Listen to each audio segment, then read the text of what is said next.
అమ్మాయి శ్రీమతి కాంతి గారు, వారి అల్లుడు శ్రీ చందు గారు నాకు ఒకటే చెప్పారు ఈ రోజున. నాకు నిజంగా అమ్మ, నేను మీ ఇంత తుని ప్రత్యేకించి అల్లూరి సీతారామరాజు పాదాల సాక్షిగా చెప్తున్నా, నాకు వారికి ఒక కుమార్తె ఉన్నందని కూడా అన్న విషయం నాకు తెలియదు.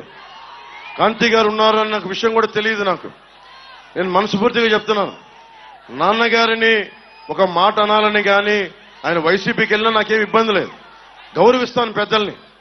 ఈ రోజున తుని సభ సాక్షిగా చెప్తున్నాను, కాంతి గారు జాయిన్ అవుతానంటే నేను ఒకటే మాట చెప్తున్నాను, నేను తండ్రికి కుటుంబానికి కూతురికి వేరు చేసే వ్యక్తిని కాదు. నేను మీ నాన్నగారికి నాకు ఎందుకంటే ఒక తండ్రి బాధ నేను అర్థం చేసుకోగలను, అలాగే తల్లి ఒక కూతురు బాధ్యత నేను అర్థం చేసుకోగలను. నేను మీకు మాట ఇస్తున్నాను, మీకు నేను గౌరవం ఇచ్చే బాధ్యత మీ వారికి మీ ఇద్దరికి. కానీ ఈరోజు నేను మాట్లాడి మీకు కండువా వేస్తే నేను నాన్నగారిని ఆయనకి ఇబ్బంది కలగదు. ఆయనకి పెద్దవారు 10 మాటలు అంటారు, పెద్దలు ఏమంటారు 10 సార్లు తిడతారు, మనల్ని భరించాలి మనం.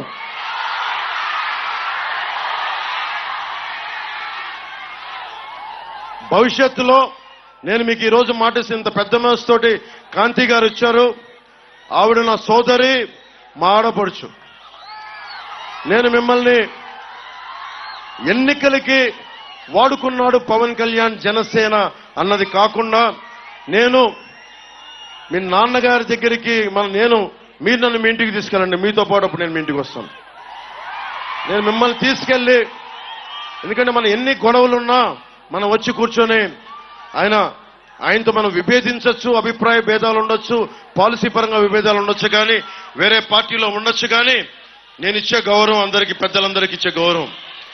మనం కలిసి ప్రయాణిస్తున్నాం, కలిసి ఉండాలి, విడిపోకూడదని కోరుకుంటున్నాం. నేను సగటు రాజకీయ నాయకుడిని కాదు, నేను మీ ఇంటి వాడిని, మీ కుటుంబ సభ్యుడిని, మీ సోదరుల్లో ఒకరిని, మీ అన్నదమ్ముల్లో ఒకరిని, సాటి మనిషిని, మానవ హక్కుల్ని కాపాడుకోవాలనుకునేవాడిని. నేను ముఖ్యంగా సోదరి కాంతి గారికి, వారి శ్రీవారు చందు గారికి కూడా ప్రత్యేకించి నేను మాటిస్తున్నాను, మిమ్మల్ని అందరి కుటుంబ సభ్యులతోటి మిమ్మల్ని తీసుకెళ్లి అప్పుడు నేను జనసేనలో మిమ్మల్ని సంపూర్ణంగా ఆహ్వానిస్తాను. ఈ రోజున జనసేనలో ఉన్నారు, కానీ మిమ్మల్ని చెయ్యపట్టి సగర్వంగా తీసుకెళ్లి నేను నాన్నగారి దగ్గర తీసుకెళ్లి మరి మీరు తీసుకెళ్ళండి, ఆయనకి చెప్పి మిమ్మల్ని తీసుకొస్తానని మనస్ఫూర్తిగా. ఇక్కడ మీరు బాగుండాలి, తల్లిదండ్రులు దీవెన ఉండాలి ఎవరికైనా. నాకు ఇట్రమ్మా, మీరు ఇట్రమ్మా,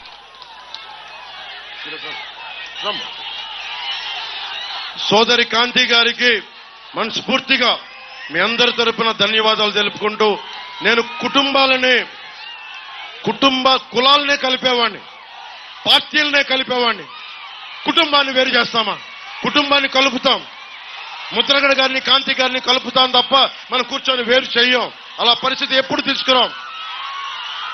యనమల దివ్య గారిని కూర్చోబెట్టి అఖండ మెజారిటీతో గెలిపించండి సైకిల్ గుర్తు మీద.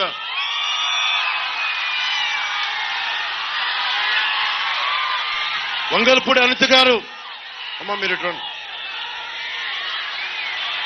పాయికరావుపేట నుంచి పోటీ చేస్తున్నారు. జనసేన మద్దతుదారులందరూ అందరూ భారీ మెజారిటీతో గెలిపించండి.